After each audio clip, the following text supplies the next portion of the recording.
right, Razor. Well, you said it the other day. I don't remember if it was on air or off air on Thursday. I'm going to say it was on air because it makes for a better story, but maybe not.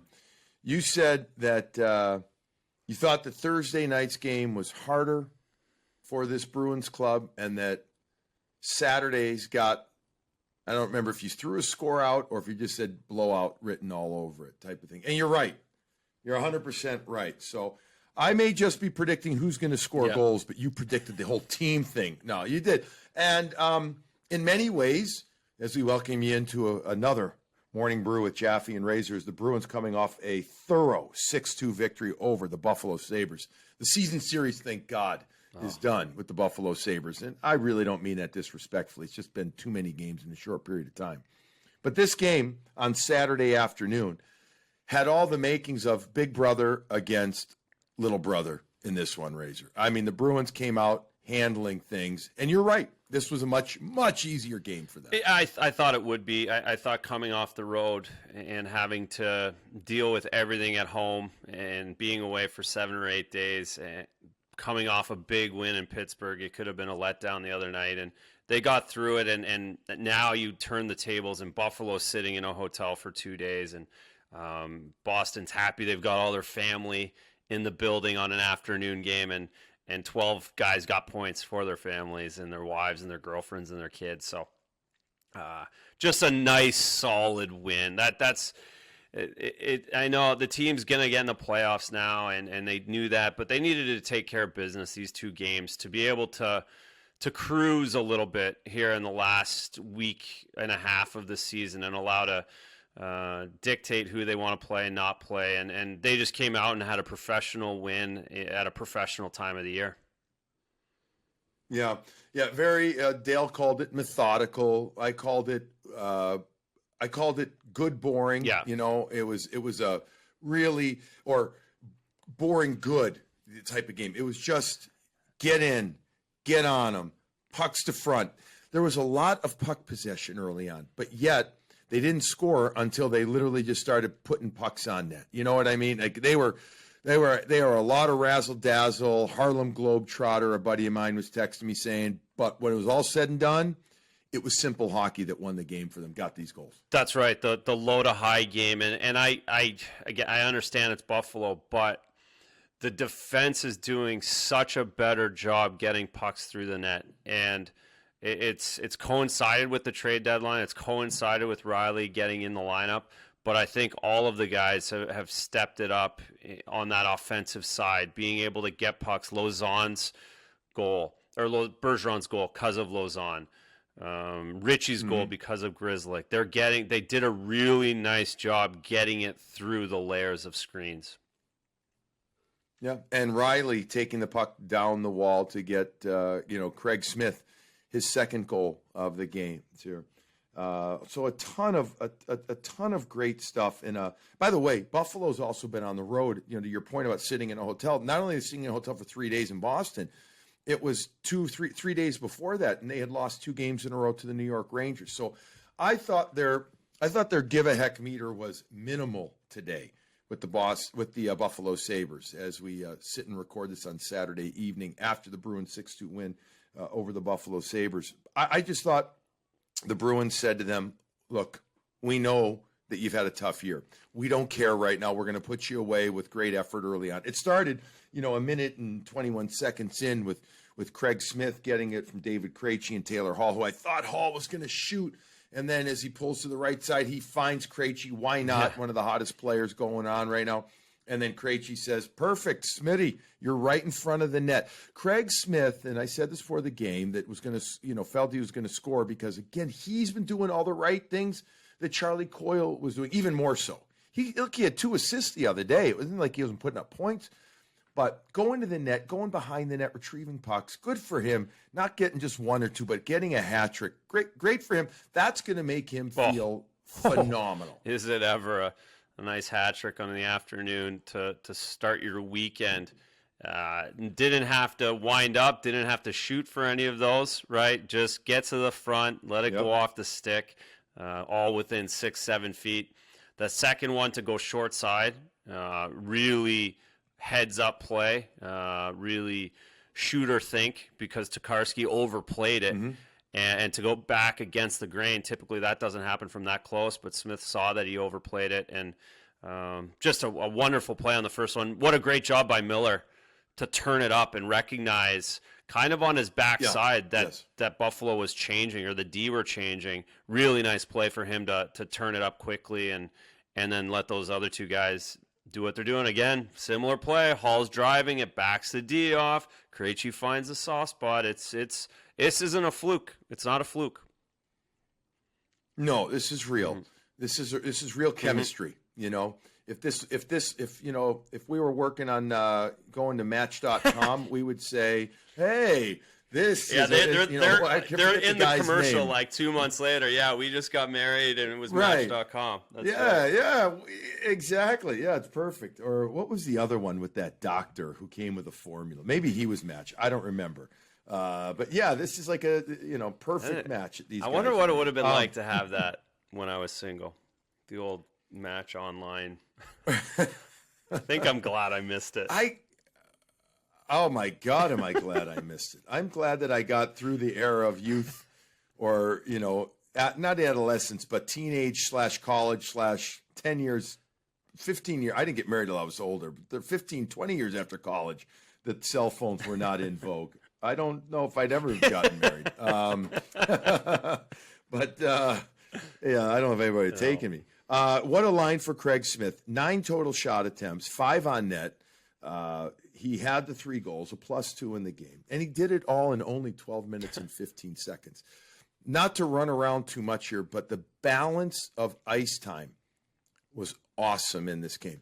You can do that when you're up. Now, granted, the Bees were rolling up, 2-1 at one point, but it was still the third and fourth lines. We're going to touch on them in a moment. They were contributing so much with their puck possession, with their zone time, that keep playing them. And now you pull back. Even though Krejci leads them, or actually Corrali, led him in ice time at 15:47. Still, David Krejci plays just under 15 minutes. All the guys, it's just enough. No. It's just enough for everybody to feel good. And I don't think we can understate how that feels like a night off for Bergeron, for Krejci. Those guys that have played 22 minutes some nights, 14, 15 minutes literally feels like a night off for those guys. And to be able to manage that, not just in this game, and actually on top of that, because the third and fourth line are playing well, now you're going to see that the rest of the way as well. You get to manage, you can pull guys back, you can push them. So you don't necessarily have to take a Patrice Bergeron out of the lineup to load manage in the next 5-6 games.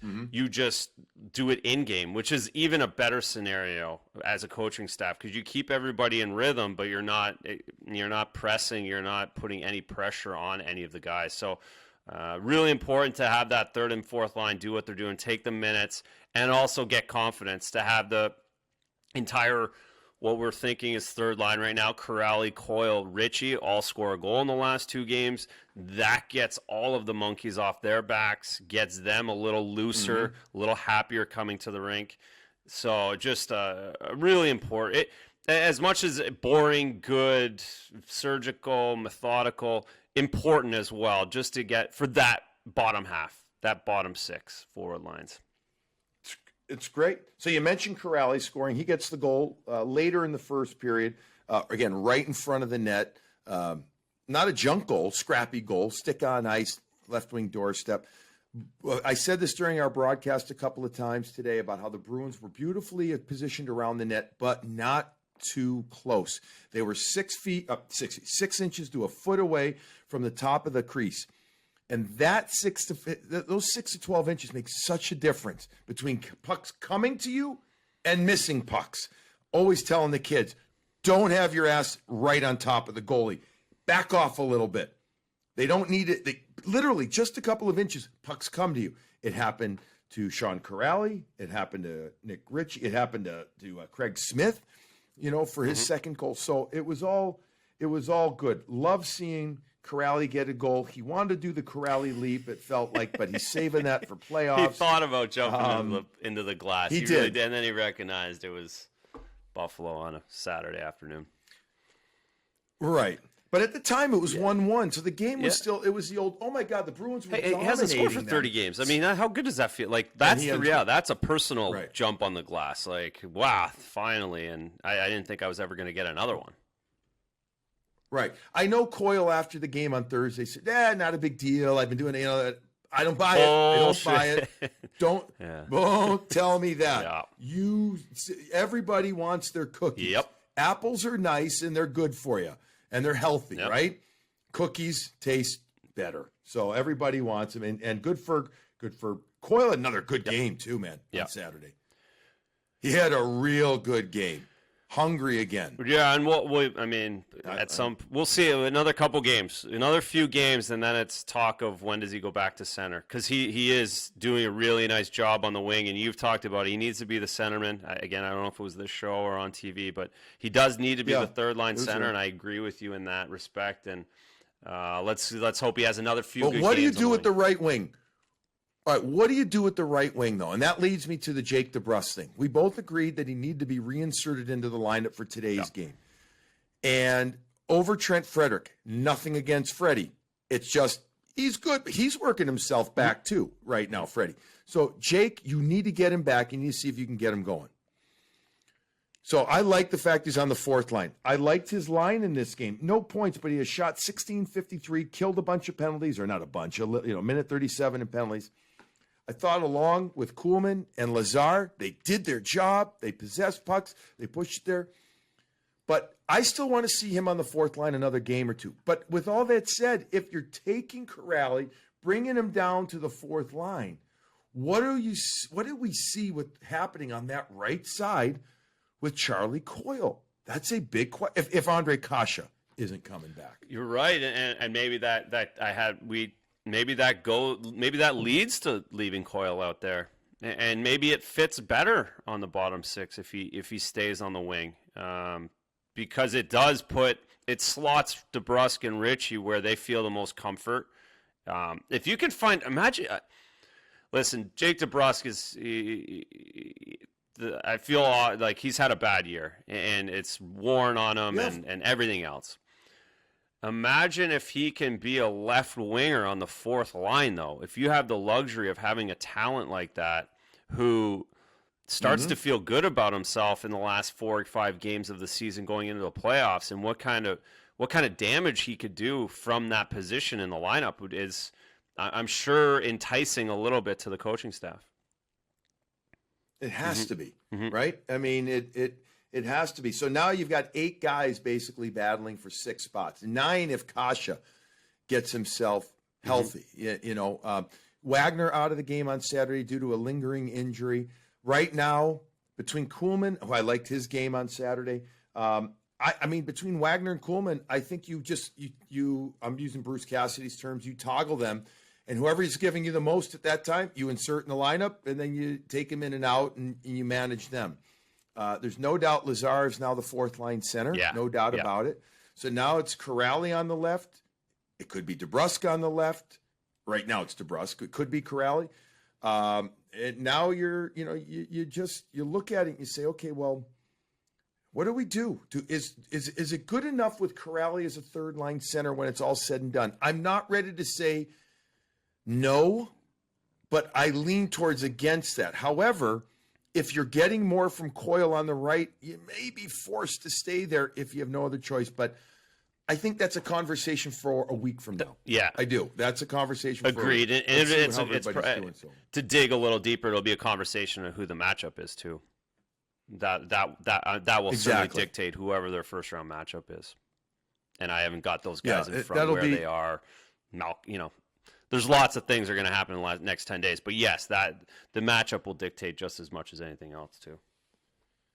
Yeah. Hey, this is a perfect time. Let's bring on our Fazenda Fresh Cup moment of the game. I've got one. I'm gonna go with Craig Smith's third goal, the hat trick. And what are you all right with that? Are you good with that? All right. As we said the other day, folks, we welcome in Fazenda Coffee Roasters. That's spelled Fazenda. Great local coffee roasting company in Boston, actually Dedham to be exact. And they're on board with us for a bit right now. And we said, let's do a fresh cup moment. And they're like, yeah, right on. And I know Razor and I have been totally enjoying everything that they've given us to try. Razor, you're into the cold stuff, right, man? I've got the nitro, big with that. The nitro snap chilled, the cans, and my wife loves it just as much, if not more. She brought 4 of them down with their friends to the Cape for everybody to enjoy. So the nitro snap chilled is dynamite. Really enjoying it in the morning. And this, well, by the way, the cans are also sleek and sharp looking too. I can't wait to try some of those. Even though I'm not a cold coffee guy, I'm told that these are great by you and others. So I'm going to try it. Earlier, actually, this morning, I made a whole batch or I dripped fresh roasted, please, I wish. Made some fresh coffee, some fresh cup of the Sumatra blend. So I love it. And I love the strong stuff. I'm a strong dark roast type of guy. But listen, this is what Fazenda is doing with us. Fazenda, listen up, folks. This is how Morning Brew mugs, the few that we've got left in stock, we're getting them out there. If you go to fazendacoffee.com/morningbrew, you're going to get 15% off your first order of any Fazenda coffee product, okay? fazendacoffee.com/morningbrew, 15% off your first order and a free mug to the first 25 people that use that URL code, fazendacoffee.com/morningbrew. Fazenda Coffee is offering free fast shipping when you order 3 bags or more as well, so that's about $35 or more. These people, they're into it. They're into being local. They're into being real. They're hockey fans. They're into doing stuff with us. These are the people that are behind the coffee at other great restaurants all around, or great restaurants around Boston, including Davio's, and they're sold all over at Whole Foods. These are great people, and we are thrilled to be joined with them right now. And they're sending out Morning Brew mugs. So Razor, we've got 25 left. All right, bud. So the first 25 that do it, they're going to be all over. You can bring your Morning Brew mugs to the garden, and Razor will sign it for you. I'll happily sign any Morning Brew mug, and also this is Billy passed on his shipping duties. He passed them on, so there is a wonderful chance this doesn't happen again, folks, for a really long time. So dig in and get on that URL code. You are right. Or here's the other way to look at it, though. If it's real successful, what? And by the way, Fazenda, make it worth his while. Make it worth his while. Fazenda also, I'm doing this on the YouTube channel. They've got their own mugs. They might be shipping out a few of these too. But if it's wildly successful, don't hold me to this, but I'm not against ordering more mugs and having Fazenda ship them out as well with more coffee. There you go. I'm not, because they're happy. It's a win-win. Anyways, fazenda.com/morningbrew. Go do it. The first 25 to order, okay? So don't be 26. So, we do not be number 26. Let's talk a little bit more here about a few things that we saw in this game. One, the concern that we have with shorthanded goals.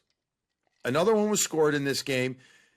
I don't want to say it was bad luck, but it was perfect timing. And the Borgen pass to Shan coming out of the box, I mean, you couldn't drop it there any more perfect. I do have a little concern about it myself. The kid, Swayman, who didn't have much work at all in the game, in fact, just 4 shots in the first period. That was the second shot on goal. He loves breakaways. This one, I look at this as advantage Shan. He just sniped it on the glove side. He did, and we've seen Swayman make a few breakaway saves shorthanded to bail them out on top of the goals that they've given up recently. On that, Swayman the gap wasn't great. We've seen him with a little better gap on that breakaway, meaning he was a little deep. He got a little deep, and Sheehan, he gave him a low glove. Beyond that, it was a solid game for Swayman. Nothing difficult, but didn't make any mistakes at 2-1. Made it 3-1. Let it get to 4. It was. He did what he needed to do. You can only stop what they send at you. Shorthand. Not in love with the shorthanded goals. I think they've done such a good job throughout the season not giving them up that I'm still willing to give them a pass. I think they're pressing on the power play a little bit more, looking to be too aggressive, which is causing them to give up those chances. Certainly, it should have been more awareness when that face-off gets lost. That even though it's 5-on-3, to recognize that the guy's out of the box. A little bit more awareness. But it happens so quickly. It It does. It really does. It happened. Grizz had his head down, busting his butt, going back, and he's like, "Oh, yeah, no, come on, like, like." No, that's exactly what happens. Is they're there, they're grinding. All right, it's kind of a 50-50 puck off the face-off, and then it's past you, and you're like, "Oh, I can't believe that just happened." And it's going in as a defender. I bet Pasternak knows as soon as it happens that it's going in the net because I'm digging in here and shouldn't be. Right. Yeah. I mean, I still don't like it. I don't like what it means. I hate how shorthanded goals. I love it when Marshy or Bergeron scores one, but in general, if it's against, it can really hinder you. It takes away the momentum. Now, the Bruins didn't allow that to happen. The Crowley goal later in the period got the momentum back. Couple of other things that I saw in this game. I want to go. We talk about the fresh cup moment, the third goal of the game by Craig Smith. David Krejci's pass. You want to talk about? I mean, I'll give Fazenda another fresh cup because that was that was fresh. His first pass, not the one that actually led to the goal scoring, but the one where he brought the puck back to the wall, or back to the middle to Smith in the first place to reset the power play. Yeah.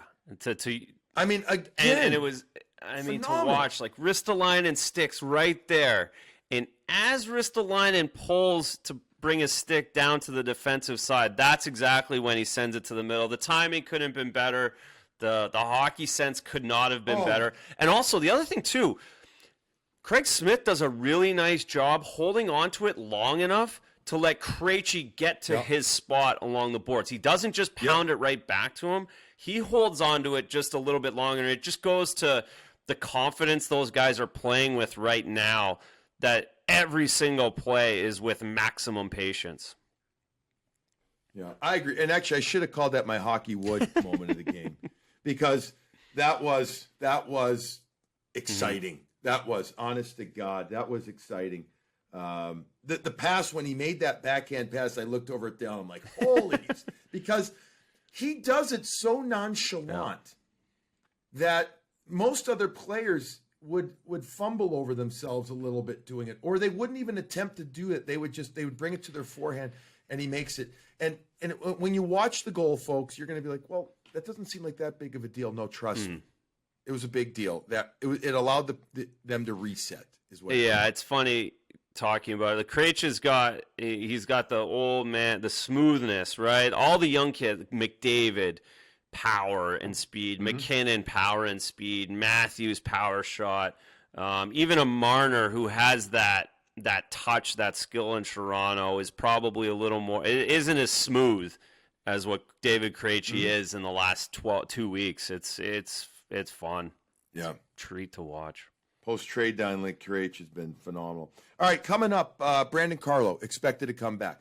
He will play in one of two minimum games against the New Jersey Devils. Monday and Tuesday, the Bruins head to New Jersey. They will have practice on Sunday at about 1 o'clock, and then they'll head to the airport for the quick 38-minute flight into beautiful Newark before establishing some hotel time in the area to get ready for those two games. So now the question becomes who comes out. Well, let's see how Kevin Miller is doing. Kevin Miller won't play back-to-back games, so it almost works out perfectly that you have Carlo play. Yeah. I mean, put one in, put one out. Who else comes out? We'll have to wait and see if anybody else does. I'd like to think with back-to-back games, Razor, we'll see probably 7 guys for the 6 slots on the bottom, on the third and fourth line. Let's hope that Wagner. And you might see AD too, right? You could see AD. Might. Yeah, I mean, do you get Zaboro back in? You might. Yep. You keep him fresh. The other question I had before we wrap things up, goaltending. I still think Halak plays a game coming up. So I just do. Not a lot of effort for Swayman in this one on Saturday, but Tuukka we know gets one of two. And then I mean, I've been listen. I've been wrong. Yeah, I haven't nailed it, and I mean. Listen, Yarrow could be done. If he doesn't play one of these two, he's done officially. I might say unofficially he's done now, just for him not playing all week and now having the young kid come in while he's backing up. So do you run the risk of let's wrap up on this. Because being a goalie, do you run the risk of isolating him, of losing him more if you just say we're playing in this one game, so to speak, and here you go? Like, is he already ticked off about it? Or do you lose him more if you don't play him at all and isolate him? They had to have had, I would assume they have addressed this while he was in COVID or when he just came out of it. And I'm sure it was up to him. Now, if it's me, to be perfectly honest, if I'm not going to play any meaningful games and I'm Yarrow, let the young kid play. I'll back up. I'll work hard in practice. You don't need to send me in on a second night of a New Jersey Devils game. Let the kid take that if that's the direction you guys want to go. But that would certainly have been a conversation. I think that would have been already had. I don't think they're dealing with that right now. I'm sure that Yarrow knows exactly where he stands, and just in the fact that Swayman's come in and played 2 games while he's backed up and ready to play. It's odd. It typically doesn't happen that way. Okay.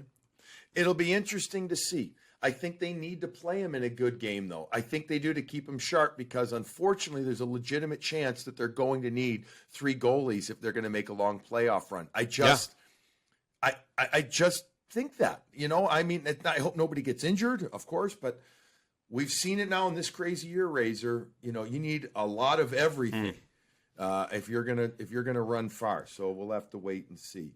A lot of good stuff from this game. The best thing is that the Bruins take care of business. They win the season series 7-1 over the Buffalo Sabres. When we went into this last stretch of 6 or 7 games, whatever it was, against Buffalo, we kept saying the Bruins still have all these games left with Buffalo. They got to take care of business, but they got these games left. And except for one, they did just that. So the Bruins, you got to say to them, you tip your hat and you say, all right, you did your job there. Now, go in and take care of New Jersey, and all will be well. You could find yourself in second place very, very soon. But don't look too far ahead. All right, buddy, great job. Anything interesting on tap on Sunday, on off day, or no? Nope, Sunday's soccer Sunday again. So I'm up at 8:30 and then just pounding the road. You? Anything good? Lacrosse. We got a little lacrosse, and then a ton of yard work. It's a beauty. Getting set for the week. A beauty. It's a beauty, right? A big yard work day. I will remind our folks one more time. FazendaCoffee.com/Morning Bru. One of the first 25. Be one of them, and you'll get one of those Morning Bru mugs. Have a wonderful day, a wonderful Sunday. If you're in the New England area, go out, get some sun, enjoy the moment. Your Boston Bruins, they're still feeling it right now. Razor and I will talk to you after Monday's game against the New Jersey Devils. And as always, enjoy that coffee.